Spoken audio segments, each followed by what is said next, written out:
The last of our concepts we have to look at is electrolysis. Just for clarity, in case the other video goes up, this is the correct one. There was a wee error in the other. Electrolysis is using electricity to break a compound up into its elements. So it's quite similar in concept to a recharging of a battery, for example, but it's only making elements. We can use this, and in our example, in our assessment, we've got molten magnesium chloride. There we're using electrical voltage and current to create magnesium metal and chlorine gas. The desired outcome will be the magnesium. So we can write this overall equation as two half equations. Magnesium ions being turned into magnesium metal, requiring 2 electrons. So this is reduction, the opposite reaction to what we're used to happening to magnesium. Chloride ions are being oxidized to chlorine gas, releasing 2 electrons. Those electrons need somewhere to go, and this is where our power supply comes in. This reaction is not spontaneous. We can prove that using our electrode potentials. With this being reduction and this being oxidation, we get a negative electrode potential. We need at least 3.73 volts from our power supply to cause this to occur. If we have equal to that or less than that, nothing will occur because it's not spontaneous. That's why magnesium chloride doesn't just turn into magnesium metal and chlorine gas on its own.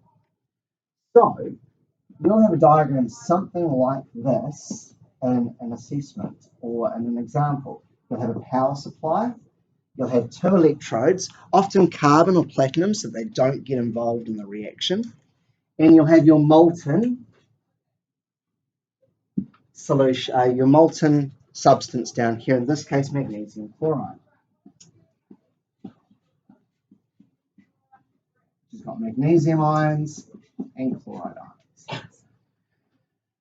You will be given the charge of the power supply, so they'll have a positive side and a negative side. So I think in the practice I've given you, the positive is on the left. This can be changed, so they can change the direction of this on you. It could be plus on the left or plus on the right. This is where we use a bit of our common sense, I guess, to go, well, which one of these equations needs electrons to occur? The one that needs electrons to occur is the magnesium reaction. So over here, magnesium ions need electrons to become magnesium. So it must be connected to the negative terminal for it to send those electrons that way. Therefore, if this is reduction,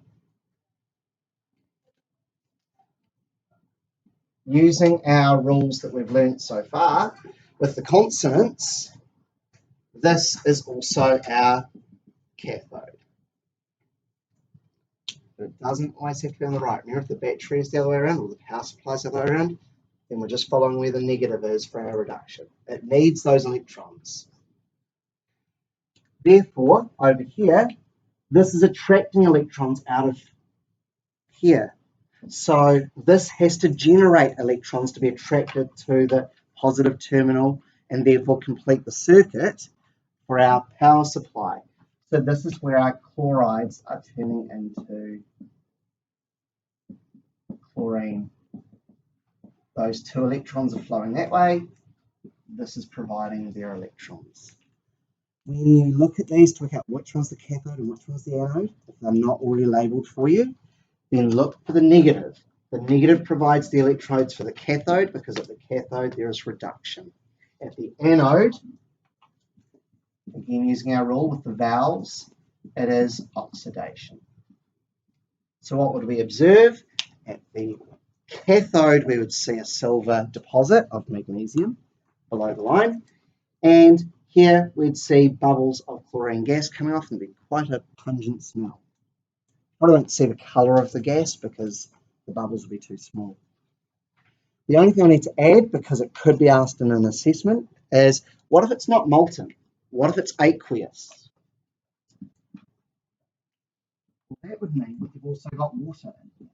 And water undergoes electrolysis as well. And that's on page 82 of your side pad. Water can become oxygen gas at one of those electrodes, and it becomes hydrogen gas at the other. So you would actually see bubbles if it was aqueous, if it was a solution, you would see bubbles at both electrodes. It's justifying that would be important if it was an aqueous solution. So I'm not telling you whether I'll give you molten or aqueous. You need to check that in the question. Is it molten or aqueous? If it's molten, don't worry about these gases. But if it's aqueous, you have to consider that these gases are made. Page 82 for the equations for those. So, just to recap, electrolysis is using electricity to make a not spontaneous reaction occur. It is doing it to make elements, so it's something we use in industry. We can work out, or we can prove why it's not spontaneous using the electrode potentials. And then, when we look at our diagram, our negative terminal is plugged into our cathode, where reduction occurs. Our positive terminal is connected to our anode, where oxidation occurs. If it's an aqueous solution, not molten, you need to consider that there will be two other gases being formed from the electrolysis